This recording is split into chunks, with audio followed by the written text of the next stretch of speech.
So that's one objection that you could handle. Another one might be, I can't afford it. Well, how about we put you on a payment plan? Or have you thought about getting finance? Have you thought about this? Have you thought about that? So it's just a way to break down those barriers and remove those objections. You might have to fight an objection around the size of the thing or some color problem or something like that. So maybe if there's only a couple of color options and they wanted this other option, and maybe just say, well, do you have an animal? Do you have a cat?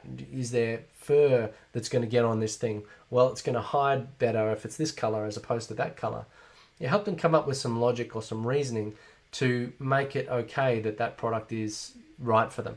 Now, again, don't go down the I'm going to trick you path, but sometimes they just need a little bit of that reasoning. Well, yes, you wanted the pure white tile, but it's going to show up everything on the floor. But if you get this one that's slightly off-white, well, a couple of spills of coffee or a bit of hair on there, it's not really going to show up instantly. Another thing you should do with your sales teams is role play, because although you've got these things perhaps written down, they really need to absorb them, and they need to absorb them into their mind subconsciously. So that means that they need to kind of have it ready to recall in the moment. They're not going to go and say, excuse me, Mr. Customer, let me go and refer to the objection list and my predetermined responses.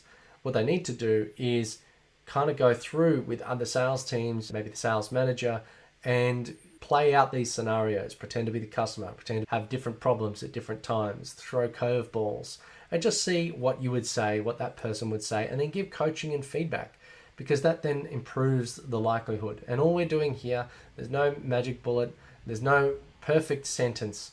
You just need to have an overall average improvement. It could be a 1% increase, could be a 2% increase, but an effective salesperson is 2 or 3 times better than an ineffective salesperson. So the return on investment for making sure your sales teams know what they're doing is significant, and it is absolutely worth the investment.